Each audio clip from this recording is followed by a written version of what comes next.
Bush as stated, and I cannot believe I just walked across that stage in these shoes. Anyways, first of all, I'd like to thank all of you for coming here today. Special thanks to all you parents who came to watch your kids move on to the next chapter in their lives, high school. So you think your kids are dramatic now? That's hilarious.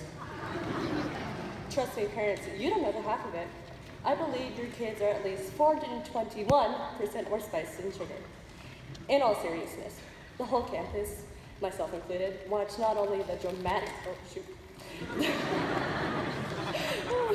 watched not only the dramatic aspects of teen life in middle school, but also the evolution of the very soon-to-be class of 2020. I say soon-to-be in hopes of striking inspiration into the crowd, but really it's going to be the longest 4 years of our lives, and probably the whole span of it isn't exactly going to be as sugar-coated, because reality isn't that sweet. Jumping back, we were all itty-bitty 7th graders at one point, letting go of the hands of our mothers and our fathers with our tail tucked between our legs as we desperately tried to avoid eye contact with the far superior 8th graders. I'm sure we can all agree that it's not easy coming to a new school and being intimidated by everyone you make eye contact with. Speaking of new people, most of the 7th graders during that school year were pretty anxious to make new friends in new schools. It was fairly easy, as most of us in that first week of school were a little too nice to everyone just to avoid falling on anyone's bad side, especially that of the popular cliques, which formed some sort of a secret alliance within the first few days for some reason, somehow. It was weird. I don't know. Not only were we like that to each other, but we kissed up sweetly to our teachers too. Some of us in particular to a certain PE teacher who will be retiring this year. Mr. Caro had x-ray vision that cut right through our sugar-coated armor we wore so proudly. I mean, come on, he wasn't born yesterday.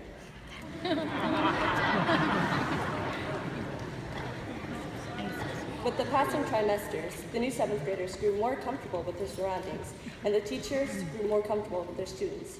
Though half of us were scrambling to finish essays at midnight at some point, or praying that our dear parents wouldn't notice one of our missing assignments, the academic achievements of the current students before me last year were overwhelming.